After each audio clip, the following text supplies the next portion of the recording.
नमस्ते मित्रों। जैसा कि अपन ज्योतिष के लर्निंग सेशन में निरंतर आगे बढ़ते हुए जा रहे हैं और अपने को आज अपन 7वें अध्याय में पहुंच गए हैं। और हर बार की तरह जैसे कि अपन सर्वप्रथम रामायण का सुमिरन करते हैं, तो सर्वप्रथम पहले अपन रामायण का सुमिरन करेंगे, उसके बाद ही आगे बढ़ेंगे और फिर अपन जो अपने मुख्य बिंदु है उन पे अध्ययन प्रारंभ करेंगे। 7वां अध्याय ये प्रारंभ हो चुका है। गति देहि तजी धरी हरि रूपा, भूषण बहुपट पीत अनुपा, श्याम गात विशाल भुज जारी, स्तुति करत नयन भरी भारी, गदि देहि तजी धरी हरि रूपा, भूषण बहुपट पीत अनुपा, श्याम गात विशाल भुज चारी, स्तुति करत नयन भरी भारी। मित्रों, ये जब सीता का हरण हुआ था तो गिद्ध ने सीता को बचाने की बहुत कोशिश करी थी भगवान राम की सेवा के लिए। ये तभी कि जब भगवान राम सीता को ढूंढने आते हैं तो गिद्धराज मिलते हैं, तभी की ये चौपाई है। और रामायण के अंदर अपन जैसा कि निरंतर आगे बढ़ते जा रहे हैं और रामायण में कई चीजें अपन सुमिरन करते जा रहे हैं। इसके साथ ही मित्रों, अपने ज्योतिष के साथ में बहुत सी प्राचीन विद्याएं जो थी जिनका आज अपन अध्ययन करेंगे, ये बहुत जरूरी होती है। तो इनको क्या है कि अपने सुबह से शाम तक के जो जीवन होता है उसके जीवन के अंदर अपन कई जगह ऐसी चीजें कार्य करते हैं कि अगर अपन इनको काम में ले तो ये अपने लिए बहुत फायदा करती है और ये भी एक तरह की ज्योतिष का पार्ट ही है। तो इनके बारे में थोड़ी थोड़ी चर्चा होना बहुत जरूरी है क्योंकि ये अपने आगे भी काम आएगी। और इसी क्रम में आगे बढ़ते हुए, भारत एक अति समृद्ध देश, विद्या के क्षेत्र में अति समृद्ध देश है। यहाँ पर ज्योतिष के समानांतर बहुत सी अन्य विद्याओं का पूर्ण विकास हुआ है। ये ज्योतिष को विभिन्न आयाम देती है। जैसा कि अपन सर्वप्रथम जो चर्चा करें, योग शास्त्र भारतीय विद्याएं समग्रता की पोषक है। इसमें प्रमुख में 3 शास्त्र आते हैं, ज्योतिष, आयुर्वेद और योग। 3 शास्त्र जो आते हैं वो है ज्योतिष, आयुर्वेद और योग। ये तीनों शास्त्र विद्या, अविद्या, ज्ञान, विज्ञान, भौतिक सुख दुख, मानसिक शारीरिक प्रवृत्ति का निरूपण करते हैं। काल विधान शास्त्र होने की वजह से ज्योतिष को सबसे सर्वप्रथम स्थान दिया गया है। काल विधान शास्त्र होने की वजह से ज्योतिष को सर्वप्रथम सबसे उच्च स्थान दिया गया है। योग की भूमिका बाल्यकाल से ही प्रारंभ होती है। मनुष्य के मन, बुद्धि और 5 भौतिक जो शरीर के तत्व हैं अपने, उनको नियंत्रित करने के लिए योग विद्या का काम आता है। योग शास्त्र का जो सर्वप्रथम कार्य है वो है अपने मन को नियंत्रित करना और मन का सीधा संबंध चंद्रमा से है। तो मित्रों, मैं यही बताना चाह रहा था कि ज्योतिष का कहाँ किससे लिंक होता है, ये इसका एक उदाहरण है। उसी प्रकार अपन दूसरी जैसे विद्या की चर्चा करें जिसको बोलते हैं सामुद्रिक शास्त्र या हस्त विज्ञान शास्त्र। ये प्राचीन काल में बहुत उन्नत दशा में थी और आज भी बहुत उन्नत दशा में है। इसके कई विशेषज्ञ हैं भारत के अंदर। और मित्रों, जब ज्योतिष का अध्ययन किया जाता है कुंडली का, तो इसको जरूर देखा जाता है क्योंकि अपने हाथ के अंदर जो दी हुई होती है ये संपूर्ण रेखाएं दी हुई होती है, जिससे क्या है कि अपन इन्हीं के द्वारा फलादेश करते हैं। जब कुंडली से फलादेश होता है और मान लो अगर समय थोड़ा भी आगे पीछे होता है तो फलादेश पूर्ण रूप से सही नहीं होता है। उसी प्रकार अपन अगर हस्त विज्ञान से जाते हैं तो यह भी बहुत ही जागृत फलादेश देता है। एक बहुत प्रचलित उदाहरण मैं आपको देता हूँ। प्रातः काल में जब भी आप उठे सुबह, तो सर्वप्रथम अपनी हथेलियों को यूं करके अपनी हथेलियों से यूं दर्शन करें। यूं करके अपनी हथेलियों पे अपनी रेखाओं पे दर्शन करें और भगवान के हाथ जोड़े। ये बहुत मंगलप्रद होता है। सुबह उठते ही हथेली देखने की एक परंपरा अपने पहले से अपने प्राचीन जो अपने पूर्वज थे उनकी डाली हुई है। समुद्र शास्त्र ये बताता है कि मातृ रेखा, पितृ रेखा, आयु रेखा क्रमशः गंगा, जमुना, सरस्वती है।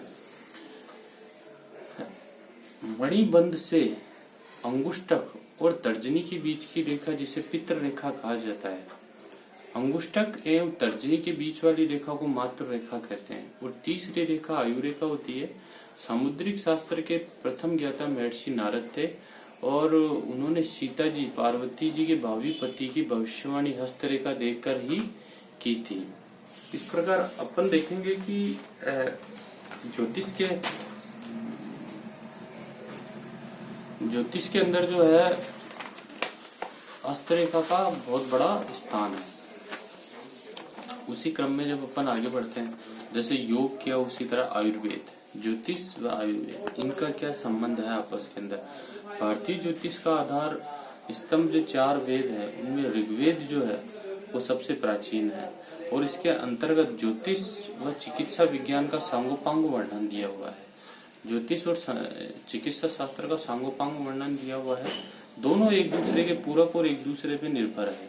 ज्योतिष शास्त्र के अनुसार विभिन्न ग्रह जो है निम्न शरीर की रचनाओं के नियंत्रक है और आयुर्वेद जो है वो उन्हीं के आधार पे औषधि निर्माण, औषधि कब देनी है, किस समय देनी है, ये सब चीजें उसमें बताई जाती है। जैसे सूर्य है, सूर्य अपने अस्थि, जैव, विद्युत, श्वसन तंत्र का है।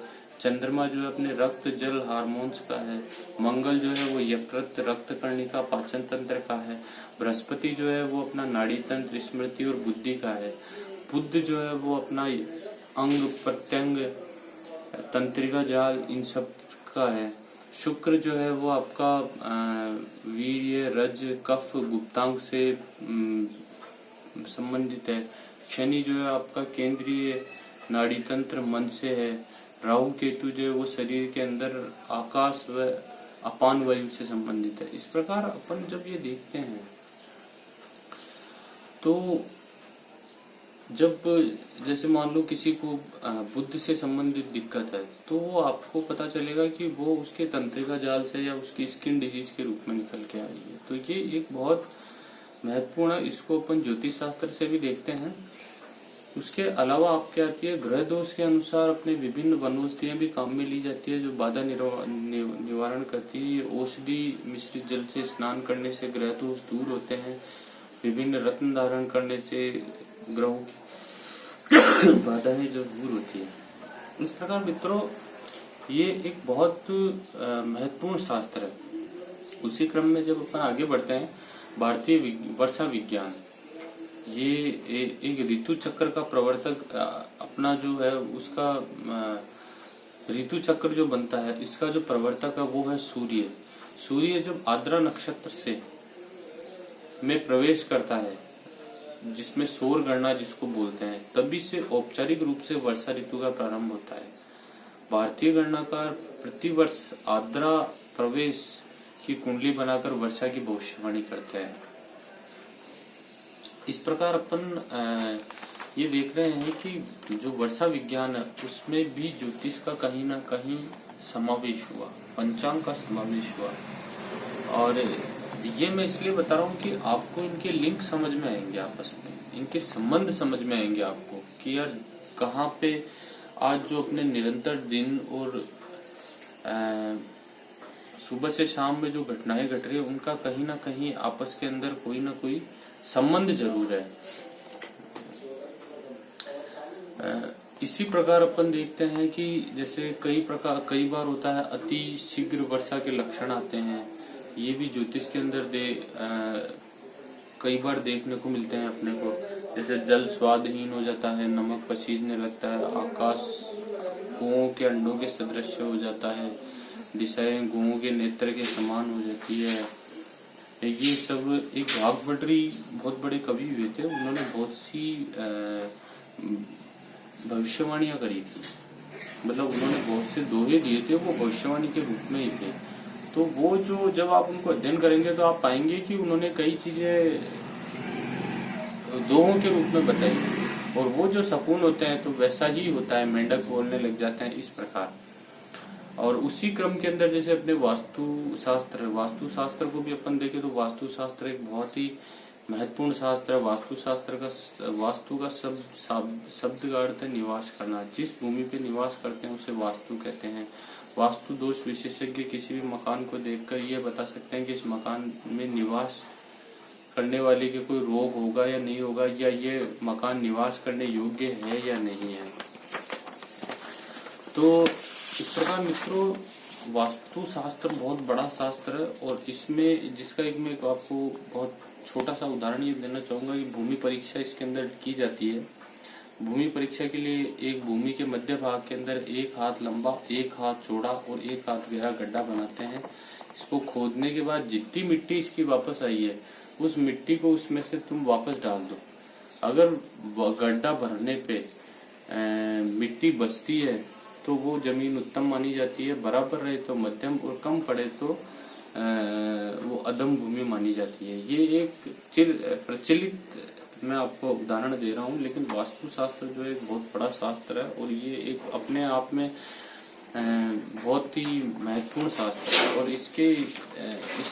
ये मानव के जीवन पर इसलिए प्रभाव डालता है कि आदमी जो है वो जिस घर में रहता है वो दोष मुक्त होना बहुत जरूरी है। क्योंकि कई बार क्या है कि आदमी को ये जो दोष है उस पर बहुत भारी पड़ जाते हैं। उसी क्रम में मैं आगे बढ़ता हूँ।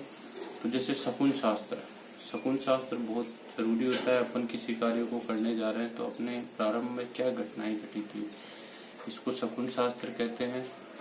ये शकुन शास्त्र का भारत में बहुत ही वर्षों तक कार्य हुआ है। किसी घटना की बार बार आवृत्ति का होना, और वो किस समय होना, जब एक ही घटना कई प्रकार से घटित हुई और उसके परिणाम वैसे ही आए, तो उसको शकुन और अपशकुन में दे दिया गया। तो ये आम आदमी के जीवन में आज हर आदमी जानता है। हर आदमी कहता है कि जब वो बाहर निकलता है बिल्ली रास्ता काट गई साहब, ये सब देखते हैं। ऐसे बहुत से शकुन और अपशकुन होते हैं। यह भी ज्योतिष का ही एक अंग माना जाता है। आप किसी कार्य को करने गए, आपके शकुन और अपशकुन जो है वो आपके ज्योतिष के कहीं ना कहीं उसको प्रभावित करते हैं। जैसे वर्षा होने के कुछ घंटे पूर्व मकड़ी अपने जाले के मध्य में आके बैठ जाती है। शकुन शास्त्र एक व्यवहारिक शास्त्र है। ये किसी घटना के बार बार होने पे परिणामों को संकलित करके वर्षों तक उनको परिणामों को संकलित किया गया। और ये विभिन्न प्रकार के हैं। पशु पक्षियों के शकुन शास्त्र है, मृत्यु शकुन है, स्वप्न शकुन है, अंगों के शकुन है, इत्यादि आते हैं। जैसे प्लेग पड़ने वाला हो तो चूहे मरने लगते हैं। अगर भूकंप आने वाला होता है तो कुछ न कुछ कुत्ते रोने लगते हैं। अमंगल की सूचना होती है, जानवर चिल्लाने लगते हैं। यात्रा के समय कौन सी दिशा में कौन सा पक्षी बोले कि तो उसका कौन सा शगुन होता है। जहरीले जानवर का दाहिनी तरफ आना शुभ माना जाता है, बाएं तरफ आना अशुभ माना जाता है। बिल्ली का रास्ता काटना एक अशुभ सूचना का सूचक है। यदि ग्राम में महामारी आती है तो गोरैया सबसे पहले अपने गांव को छोड़ देती है। काक रति को देखना बहुत बड़ी बीमारी का सूचक है। मस्तक पर यदि कौवा, गिद्ध या चील बैठ जाए तो ये बहुत बड़ी संकट की सूचना देती है। स्वप्न में छाया पुरुष का मस्तक कटा हुआ दिखाई देना अति घातक स्वप्न है। इसी क्रम में बहुत सारे शकुन अपशकुन होते रहते हैं। कभी भी बंद घड़ी को अपने को नहीं पहनना चाहिए। बंद घड़ी जो है आदमी के समय नहीं बताती है। सुबह के समय जो स्वप्न आते हैं वो काफी महत्वपूर्ण होते हैं। और इसके अंदर जो है राजस्थान में भी कई जगह हर पूरे भारत में बहुत से कार्य हुए हैं। तो मित्रों अभी तक अपन ने बहुत सारे शास्त्रों का अध्ययन किया है और उन पर विस्तृत चर्चाएं करी है। ये आज का सेशन मैंने इसलिए रखा है कि ये भी ज्योतिष के एक प्रकार के पार्ट हैं। ज्योतिष का इनसे संबंध है और ज्योतिष के समानांतर ये विद्याएं हैं। और ये जो विद्याएं हैं इनका भी बहुत विस्तृत क्षेत्र है तो इनके बारे में एक थोड़ी बहुत अपने को कि यार क्या क्या होता है ये है। तो इसी क्रम में मित्रों आगे मिलेंगे अपन। धन्यवाद। और आप मेरा चैनल सब्सक्राइब कीजिए। धन्यवाद।